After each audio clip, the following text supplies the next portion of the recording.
बिस्मिल्लाहिर्रहमानिर्रहीम। अज़ीज़ तलबात अस्सलाम वालेकुम। फॉरेवर एजुकेशन के प्लेटफॉर्म पर एक नए लेक्चर के साथ हाज़िर हूँ और आज का हमारा लेक्चर उर्दू जमात नाम की गज़ल नंबर 1 हस्ती अपनी हबाब की सी है। इस गज़ल के पहले 3 अशार की तशरीह है।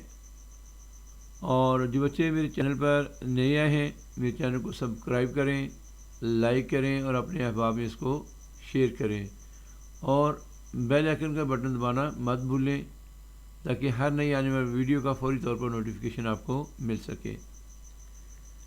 बेटा, जब हमने गज़ल के अशार की तशरीह करनी है तो उनमें सबसे जो ज़रूरी चीज़ें हैं उनको मद्देनज़र रखना है आपने कि गज़ल के हर शेर की तशरीह अलग अलग करें। गज़ल की तशरीह में मुज़क्कर सीगा इस्तेमाल करें। मुअन्नस अल्फाज तशरीह करते वक्त मत लिखें।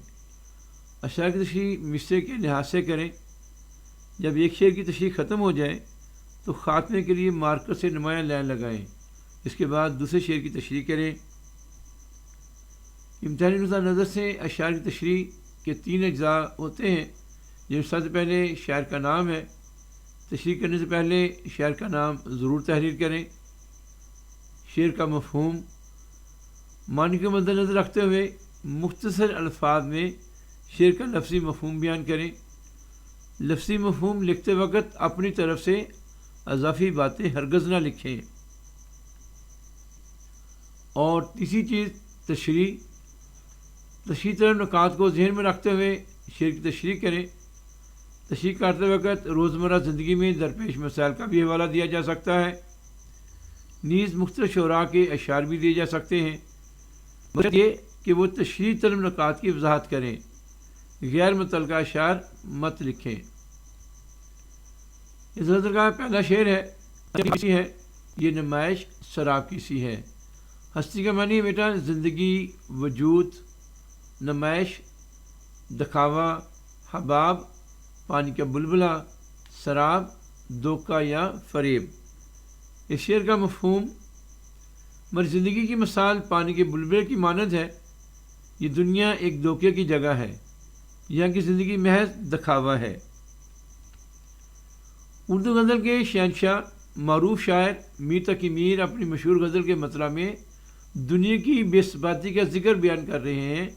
वो कहते हैं कि ऐ इंसानों, मेरी बात गौर से सुनो कि ज़िंदगी आर्जी है और फना होने वाली है। हर ज़ीरू के लिए अल्लाह ताला ने एक मखसूस मुद्दत मुकर्रर कर रखी है जिसे ज़िंदगी कहते हैं।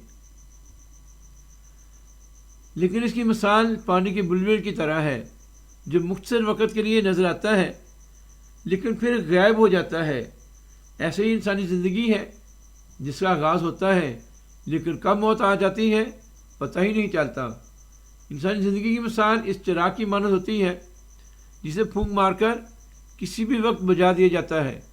बकौल इकबाल, ज़िंदगी इंसान की मानद है मुर्गे खुश नवा, शाख पर बैठा कोई दम चहचहाया उड़ गया। दूसरे मिसरे में मीर तकी मीर ने ज़िंदगी को शराब जैसे लफ्ज़ से तशबीह दी है। दुनिया की तमाम रौनकें आर्जी हैं। इंसान ज़िंदगी के चंद दिन गुजारने के लिए बड़ी हसीन ख्वाब सजाता है और अपनी ज़िंदगी को खुशगवार बनाता है। वो दुनियावी चमक दमक में खोकर अपनी आखिरत को भूल जाता है। हालांकि ये चमक दमक आर्जी है और एक धोखा और फरेब है। हर जानदार को मौत का ज़ायका चखना है। जिस तरह अल्लाह ताला का फरमान है कुल नफ्स ज़ायक़तुल मौत। इसलिए दुनिया इबरत की जा है। हमें नहायत होशमंदी से ज़िंदगी गुजारना होगी। बकौल मीर दर्द, वह नदानी के वक्त मर्ग ये साबित हुआ, ख्वाब था जो कुछ के देखा, जो सुना अफसाना था। शेर नंबर 2 है नाज की उसके लब की क्या कहिए, पनकड़ी एक गुलाब की सी है। नाज की नज़ाकत, शगुफ्तगी, लब, होंठ, पनकड़ी, फूल की पत्ती। इस शेर का मफ़हूम है महबूब के होंठों की नज़ाकत का क्या कहना, गोए गुलाब की पत्ती की मानद हैं। खुदा सुखन मीर तकी मीर एक कादिर कलाम शायर थे। आप बहुत हसास शायर थे। आपके हालात नासाजगार थे جس اثر آپ کی شاعری میں جا بجا ملتا ہے۔ غزل گوئی آپ کی پہچان بنی، بلا شبہ آپ غزل کے بادشاہ ہیں۔ آپ کے ہم عصر شعراء نے آپ کی شاعرانہ صلاحیتوں کا اعتراف کیا ہے۔ عاشق کے لیے ان کا محبوب دنیا کا سب سے حسین و جمیل فرد ہوتا ہے۔ میتا کی میر نے محبوب کے حسن و جمال کی تعریف کرتے ہوئے اس کے نازک ہونٹوں کو سراہا ہے۔ وہ محبوب کے نازک ہونٹوں کو گلاب کی پنکڑی سے تشبیہ دیتے ہیں۔ جس طرح گلاب کے پھول کی پتی سرخ اور نرم و نازک ہوتی ہے، اس طرح محبوب کے ہونٹ نازک ہیں۔ اسی طرح میر کا یہ شعر جدت ادا کا بھرپور حوالہ لیے ہوئے ہے۔ شعر میں دلکش کرینہ بھی ہے کہ ہونٹوں اور گلاب کی پتیوں کا رنگ بھی ایک دوسرے سے مماثل ہے، اور نزاکت بھی۔ محبوب جب بولتا ہے اس کے لبوں سے ادا ہونے والا الفاظ اپنے انداز رکھتے ہیں۔ شاعر محبوب کے سرخ لبوں کو پھول اور ان سے ادا ہونے والے الفاظ کو خوشبو کہتا ہے۔ بقول احمد فراز، سو دیکھ کر تیرے رخسار و لب یقین آیا کہ پھول کھلتے ہیں گلزار کے علاوہ بھی۔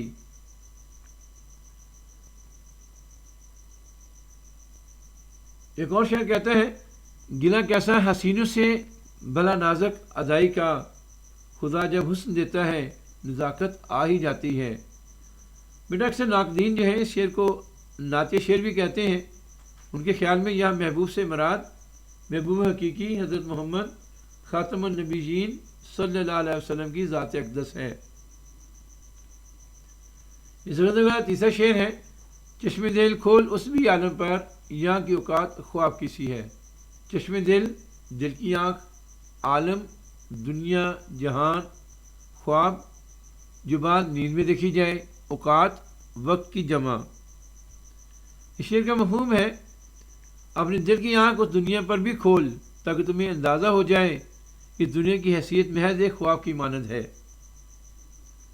یہ تقریر انسان کو نصیحت کرتے ہوئے کہتے ہیں کہ ہر انسان کو اللہ تعالیٰ ایک بار دنیا میں بھیجتا ہے۔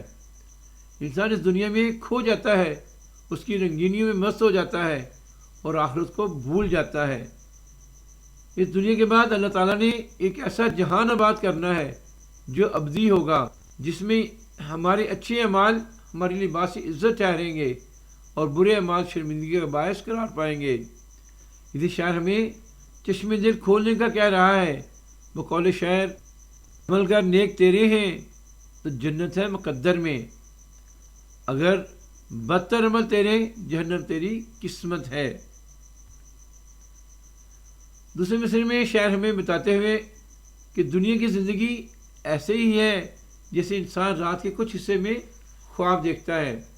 وہ خواب میں کیا سے کیا بن جاتا ہے، کہاں سے کہاں چل جاتا ہے، لیکن جب آنکھ کھلتی ہے تو اپنے آپ کو بستر پر پاتا ہے۔ ایسے ہی ہماری دنیاوی زندگی ہے جس کو ہم بہت طویل اور نہ ختم ہونے والی سمجھ لیتے ہیں، لیکن جب ختم ہوتی ہے تو پتہ ہی نہیں چلتا۔ اسی شاعر ہمیں فکر آخرت کی دعوت دیتے ہیں۔ بقول غالب، ہستی کے مت فرے میں آ جائیو اسد، عالم تمام ہلکا دام خیال ہے۔ بیٹا امید ہے آپ میرے اس لیکچر سے مستفید ہوں گے۔ باقی اس غزل کا دوسرے حصے کی ویڈیو بھی اپلوڈ کر دی گئی ہے، اس کو بھی آپ ڈسکرپشن میں دیکھ سکتے ہیں۔ اس کو خود بھی سنیں، اپنے احباب میں شیئر کریں تاکہ زیادہ سے زیادہ طلباء اس سے مستفید ہو سکیں۔ جزاک اللہ۔